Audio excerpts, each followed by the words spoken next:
तो छत्तीसगढ़ के क्या हालात डेंगू को लेकर नजर आ रहे हैं? कितना ये बीमारी कितना आंकड़ा इस तक पहुंचा है और कितना यहां पर स्वास्थ्य विभाग सतर्क नजर आ रहा है? कैसे इस बीमारी को कम करने की कवायदें भी की जा रही हैं? हमारे साथ इस खबर पर ज्यादा जानकारी के लिए हमारे सहयोगी हिमांशु पटेल रायपुर से लाइव जुड़ गए हैं। हिमांशु, राजधानी रायपुर में भी लगातार डेंगू संक्रमित मरीजों का आंकड़ा बढ़ते जा रहा है। अब कहा जा रहा है कि ये आंकड़ा जो है 350 के पार पहुंच गया है। ऐसे में क्या और स्वास्थ्य विभाग इस बीमारी से निपटने के लिए लगातार प्रयासरत है?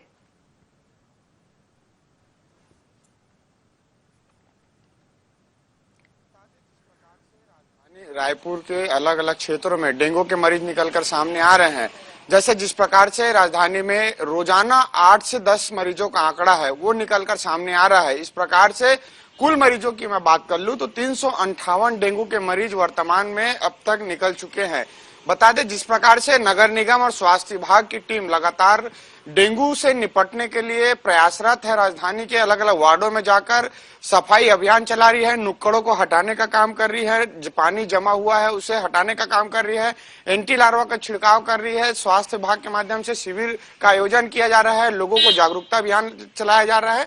तो कई प्रकार के कार्य है वो लगातार स्वास्थ्य विभाग और नगर निगम के द्वारा किया जा रहा है। जैसा कि जागरूकता अभियान के माध्यम से लोगों की जागरूक करने का प्रयास किया जा रहा है, क्योंकि कहीं ना कहीं लोगों की लापरवाही ही डेंगू को बढ़ावा देने का काम कर रही है। क्योंकि जिस प्रकार से कूलर पर भरा पानी को खाली करने के लिए जो कई पानी स्टोरेज जैसी जगह है उसको साफ करने के निर्देश लगातार स्वास्थ्य विभाग के द्वारा दिया जाता है, लेकिन कहीं ना कहीं आम जनता इस पर कोताही बरतती है। डेंगू का लार्वा है वो पनपने लगता है और लगातार जिस प्रकार से डेंगू के मरीज है वो स्लम बस्ती से लेके पूरे राजधानी रायपुर के राजभवन तक पहुंच चुका है। बता दें राजभवन में अब तक डेंगू से कई मरीज लोग वहां पर संक्रमित हो चुके हैं। तो कुल मिलाकर पहले तो स्लम बस्तियों में ही डेंगू की जो लहर है वो देखा जाता था, लेकिन कहीं ना कहीं अब वो रिहायशी और बड़े क्षेत्रों पर भी डेंगू का कहर है वो देखने को मिल रहा है। जी हिमांशु, वहीं अगर इन दिनों हम बात करें मिस्ट्री फीवर की, ये नाम आपने भी सुना होगा, हम भी सुन रहे हैं कि क्या है आखिर ये मिस्ट्री फीवर। लगातार देखा जाए तो कई प्रदेशों में इस मिस्ट्री फीवर ने, जिसे हम स्क्रब टाइफस के नाम से भी जान रहे हैं या फिर बुश टाइफस के नाम से भी जान रहे हैं, ये भी लगातार ये बीमारी भी पहुंच रही है। उत्तर प्रदेश पहुंच चुकी है ये बीमारी, मध्य प्रदेश पहुंच चुकी है। ऐसे में छत्तीसगढ़ में फिलहाल ऐसे मामले अभी सुनने को जरूर नहीं आए होंगे, लेकिन स्वास्थ्य अमला लोगों को सतर्क रहने के लिए कह रहा होगा। निश्चित तौर पे जिस प्रकार ये डेंगू को लेकर लगातार जो है विभाग के द्वारा कार्य किया जा रहा है, लेकिन कहीं ना कहीं स्वास्थ्य विभाग और पूरा जिला प्रशासन जिस प्रकार से निजी रिपोर्ट को लेकर डेंगू का मरीज नहीं मान रहा है, क्योंकि इन्फ्लुएंजा की रिपोर्ट जब तक नगर निगम की टीम है वो नहीं देखती है, जिला प्रशासन की टीम है वो नहीं देखती, तब तक डेंगू नहीं मान रही है। क्योंकि जिस प्रकार से इन्फ्लुएंजा की जो रिपोर्ट है वो 8 दिन लग जाता है और आने में, और ऐसे में जिस प्रकार से रिपोर्ट आने में समय लगता है और ऐसे में मरीज को मृत्यु भी हो सकती है। तो कुल मिलाकर यहाँ पर कई बार ऐसी स्थिति भी हमने देखा है, नगर निगम और स्वास्थ्य विभाग दोनों के बीच असमंजस की भी स्थिति यहाँ पर बनती है। तो इसको कुल मिलाकर दोनों के असमंजस के चलते आम जनता को कई प्रकार की दिक्कतों का सामना करना पड़ता है। समय रहते यदि असमंजस को दूर कर लिया जाता है तो दोनों विभाग मिलकर बेहतर से बेहतर सभी वार्डों में, क्योंकि नगर निगम के स्वास्थ्य टीम और स्वास्थ्य विभाग का स्वास्थ्य टीम दोनों मिलकर यदि कार्य करेंगे तो स्वास्थ्य और सफाई व्यवस्था ठीक ठाक रहेगा शहर में, वार्ड में, तो निश्चित तौर पर डेंगू से मुक्ति पाया जा सकता है। जिस प्रकार से डेंगू को लेकर लगातार एंटी लार्वा छिड़काव के साथ साथ कई प्रकार की दवाओं बांटने का काम है वो स्वास्थ्य विभाग के द्वारा किया जा रहा है। तो निश्चित तौर पे दोनों विभाग मिलकर कार्य कर रहे हैं, लेकिन कई जगह ऐसे देखने को मिला है कि असमंजस की स्थिति है वो राजधानी में देखने को मिल रहा है। जी हाँ बिल्कुल हिमांशु, आप जुड़े रहिए, आपसे और सवाल करूंगी, लेकिन हमारे साथ इस वक्त फोन लाइन में तृप्ति पणिग्रही, स्वास्थ्य अधिकारी नगर निगम से जुड़ गए हैं। तृप्ति जी, स्वागत है आपका IND24 में। जी बहुत बहुत धन्यवाद।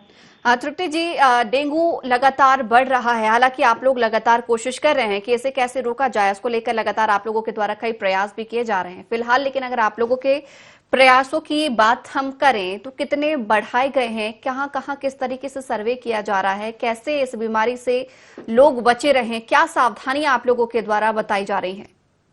जी एक्चुअली हमने आयुक्त साहब के निर्देश पर सभी जोनों में टीम गठित की गई है, जिसमें लगभग हमारे 7 से 10 लोग उसमें जुड़े हुए हैं जो डोर टू डोर सर्वे कर रहे हैं। उसमें सभी घरों में जो कूलर का पानी है उसको खाली करवाया जा रहा है, उसमें एंटी लार्वा का छिड़काव किया जा रहा है, लोगों को अवेयर किया जा रहा है, मच्छरदानी उपयोग के लिए भी अवेयर किया जा रहा है, और जहाँ भी अगर कांस्टेंट वाटर है, स्थिर जल है, वहां पर एंटी लार्वा का छिड़काव किया जा रहा है, जला हुआ ऑयल डाला जा रहा है। और पिछले 9 दिन से हम लोग विशेष सफाई अभियान के तहत उन सभी क्षेत्रों को जहां डेंगू नहीं भी है, डेंगू जहां है वो तो हम जा ही रहे हैं, जहां नहीं भी है सेंसिटिव क्षेत्र जो हमको लगता है वहां भी हम विशेष सफाई अभियान के तहत जनप्रतिनिधियों को लेकर के, आयुक्त साहब को लेकर लगातार हम लोग अवेयरनेस बढ़ा रहे हैं। एंटी लार्वा फॉगिंग और फॉगिंग तो हमारा चल ही रहा है लगातार, जब से डेंगू के एक भी केस नहीं थे तभी से हमारा रायपुर नगर निगम तभी से जुटा हुआ है, पूरा अमला जुटा हुआ है, हमारे उच्च अधिकारी इसमें है, हमारे जनप्रतिनिधि, हमारे महापौर सर, कलेक्टर सर के द्वारा भी बैठक लिया गया है। तो हम लोग लगातार ये कोशिश कर ही रहे हैं, जहाँ भी हमको एंटी लार्वा दिख रहा है पानी वहाँ उसको हम लोग बिल्कुल निकाल रहे हैं, उसमें एंटी लार्वा का छिड़काव करके और अवेयरनेस के लिए नुक्कड़ नाटक कर रहे हैं। मतलब नगर निगम पूरा कमर कस लिया इस बार। और तृप्ति जी, लोगों के लिए क्या गाइडलाइन है, लोग कैसे साफ सफाई रखें, क्या गाइडलाइन है, क्या इस बचाव की क्या चीजें आप उन लोगों को बता रहे हैं कि क्योंकि जाहिर सी बात है जिम्मेदारी उनकी भी बनती है कि इस बीमारी से कैसे बचना है, कैसे साफ सफाई अपने आसपास रखना है, लोगों के लिए, आम जनों के लिए क्या गाइडलाइन है?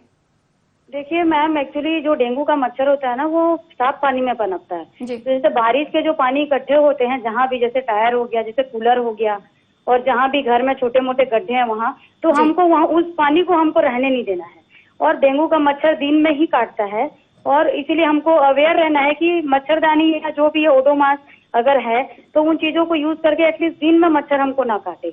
और सबसे बड़ी बात तो है कि आसपास सबसे बड़ा अभी जो रीजन आ रहा है, कूलर का पानी आ रहा है, स्लम एरिया में जो पानी चलते रहता है, इन लोग घर के सामने जो पानी भर के रखते हैं, वो सब चीज रीजन है। क्योंकि डेंगू का मच्छर एक अगर किसी पेशेंट को काटा तो वो बाकी पेशेंट को भी, वो बाकी लोगों को इन्फेक्ट कर सकता है। जुर्माने जैसी कवायद भी की जा रही है क्या तृप्ति जी? जुर्माने की कार्रवाई की जा रही है मैम, जहाँ यदि हमको ज्यादा दिक्कत जाता है, एक बार हम जहाँ समझा कर आ रहे हैं, यदि दोबारा हमको वही स्टोरेज मिलता है, पानी मिलता है, तो वहाँ लगभग 50 से 100 रुपए का जुर्माना का प्रावधान हम लोग उसको लगा रहे हैं। तृप्ति जी, ये भी आप लोगों से समझना चाहेंगे, जिस तरीके से नगर निगम ने तो कमर कस ली है कि डेंगू को कैसे हराना है, लेकिन कहीं ना कहीं रायपुर में इसके केस बढ़े हैं और ये आंकड़ा भी लगभग 350 के पार भी पहुंचा है। ऐसे में क्या कमी आप लोगों के द्वारा या फिर आम जनों के द्वारा मानती हैं? क्योंकि जाहिर सी बात है उस हिसाब से जितने आंकड़े थमने चाहिए वैसे आंकड़े नहीं थम रहे हैं। कोशिशें आप लोगों की हालांकि भरपूर हैं, पूरी तरीके से आप लोग लगे हुए हैं इसको खत्म करने के लिए। कोशिश यही कि लोग कैसे बचे रहें, उसके बावजूद भी आंकड़ों में कहीं ना कहीं कुछ बढ़ोतरी हुई है। मैम, आंकड़ों में बढ़ोतरी जरूर हो रही है, क्योंकि जो जिस घर में यदि एक डेंगू का पेशेंट निकल गया, अगर हम वहाँ जा करके भी अवेयर कर रहे हैं, तो सामने वाले जो घर वाले हैं, जो उनकी फैमिली वाले लोग हैं, उन लोगों में थोड़ी सी अवेयरनेस की कमी है। ये चीज आप देखेंगे। और दूसरी बात, इस बार बारिश अभी लगातार 4-5 दिनों से तेज हो रही है, थोड़ी थम की बारिश हुई है, तो एंटी लार्वा क्या जो इकट्ठे हो रहे थे वो इकट्ठे हो जा रहे थे, वो बिल्कुल नहीं। तो बारिश यदि तेज हो रही है, अब इसके बाद शायद केस कम हो जाएंगे मुझे लगता है। और लगातार रायपुर स्वास्थ्य विभाग, रायपुर नगर निगम, एक अभी कलेक्टर साहब ने भी बैठक लिया, उसमें भी निर्देशन दिए हैं सीएमएचओ मैडम को, नगर निगम के सभी जोन कमिश्नरों को, स्वास्थ्य अधिकारियों को, सारे लोगों को, कि आपसी समन्वय करके आगे करके हमको डोर टू डोर कलेक्शन वाला जो है और अवेयरनेस उसको ज्यादा करना है। और हमारे आयुक्त साहब ने सभी जोन कमिश्नरों को, सभी जडेजों को 1500 घरों का टारगेट पर डे का दे दिया है। बिल्कुल जी, बिल्कुल तृप्ति जी, बहुत बहुत धन्यवाद हमारे साथ जुड़ने के लिए, इस चर्चा में शामिल होने के लिए।